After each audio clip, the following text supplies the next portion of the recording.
In this conversational tutorial, we're going to take a look at a very effective and simple thing you can do with Canva, and that is to wrap a portrait in elements to give it a fantasy feel, or it can also invoke other standard marketing techniques to invoke the cozy warmy, like the model on the left, wrapped in feathers very close, the feathers turning inward. The one in the middle, purposely spiky, abusive, blah. This is a bad guy character in an upcoming sequence of characters. And then on the far right we have the sea maiden, almost illustrative in its presentation, almost looks like an illustration. And actually I will look at how that can be manipulated further. But what I wanted to talk about today was just the principles behind this wrapping, which are few. It's very simple. Adhere to a few rules and you can get quite an effective image out of this. Just before we kick off, I'm going to disassemble this one a little bit, just to give you an idea where we're going and how straightforward this can be. Now, this originally had a mask on the post, so I just brought it back to the naked artwork, if you will. And what I'm doing right now is I'm just deleting some of these things to give you an idea of what I'm looking for in the photograph from the beginning. Now, the profiles work very, very well. So obviously here we have a beautiful model, and it pays to watch the neckline and the collar. It seems to work a little easier for me anyway. You can see on the picture here, if there's no high collar or jewelry or whatever, because that just gets in the way later. And what I'm looking for is I'm looking for a pretty face, or maybe an ugly face, depending on what it is I'm trying to do, and then find elements to complement what I'm trying to convey. It's the most straightforward way I can think. So here, definitely we're dealing with a fantasy picture. The pink and purple swooshes here, and I definitely was looking for a fantasy figure. So I picked the seashell watercolors.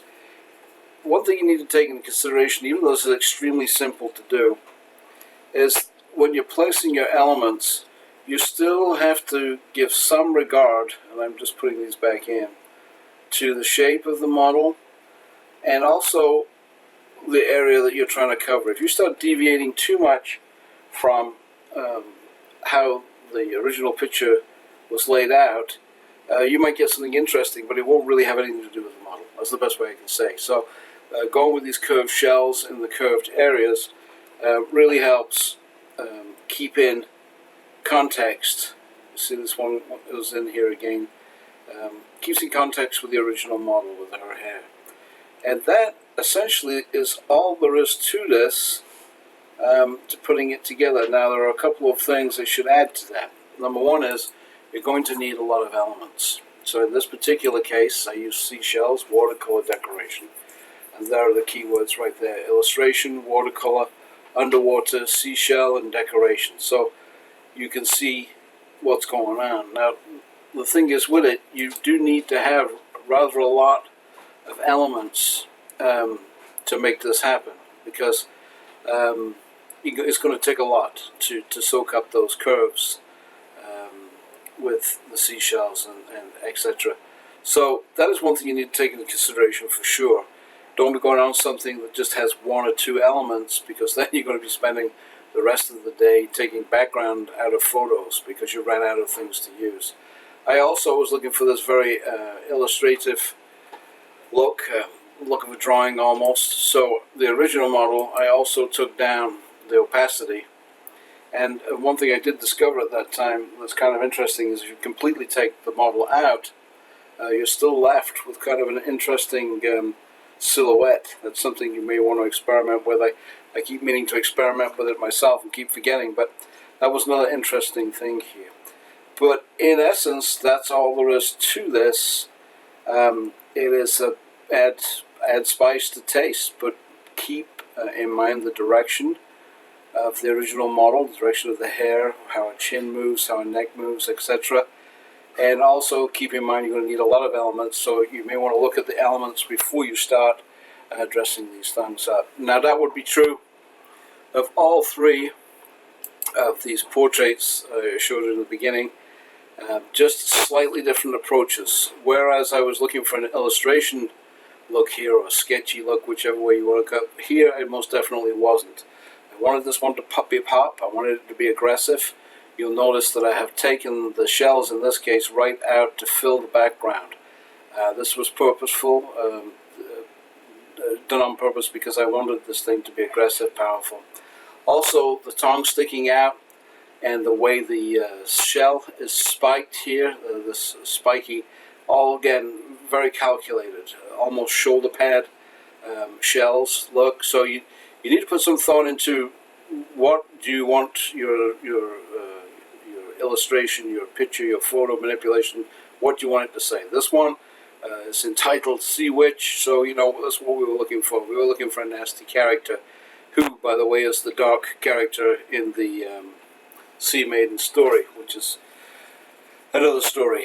But the bottom line is, although the technique here is very straightforward, putting some thought in what you're trying to do is absolutely essential. Putting some thought into what assets you have available is essential. And also, when you pick your model, be aware that you're basically going to take out all of the things we identify with, the hair, the background, the clothing, the jewelry. We're going to remove all of that, and we're going to replace it with assets from Canva, and therefore you may want your original photograph to be uncluttered. That would be the briefest way I could express it. You can also invoke emotions with these things. When we get to Iesha here, this was very much on purpose.